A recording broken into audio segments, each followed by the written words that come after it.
লোহার ওজন তোলা যাদের নিত্যদিনের কাজ, শরীর যাদের ইস্পাত কঠিন, সেই মানুষগুলোর মন কি বড্ড বেশি কাঁচের মতো নরম হয়? পেশিবহুল শরীরের আড়ালে এক বুক হাহাকার নিয়ে জীবনের রঙ্গমঞ্চ থেকে বিদায় নিয়েছেন ২৬ বছরের এক টকবগে যুবক।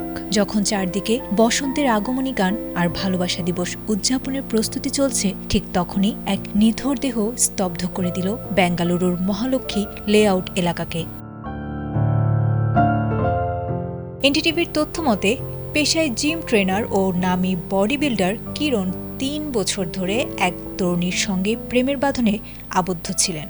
সম্পর্কের ভবিষ্যৎ নিয়ে আকাশচুম্বী স্বপ্ন দেখেছিলেন তিনি।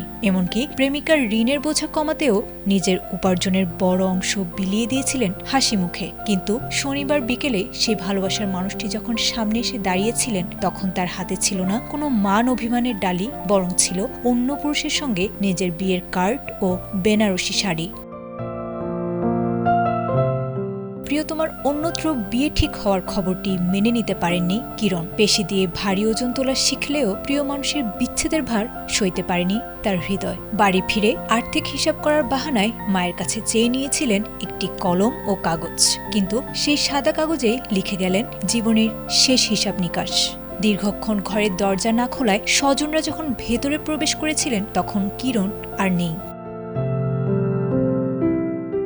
পুলিশের উদ্ধার করা সুইসাইড নোটে কিরণ তার মৃত্যুর জন্য প্রেমিকা ও তার মাকে সরাসরি দায়ী করে গেছেন।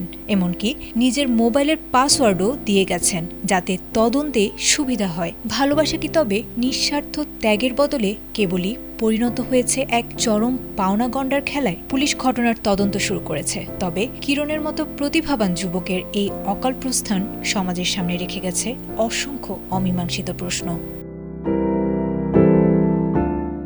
আয়েশা আক্তার, এটিএন বাংলা।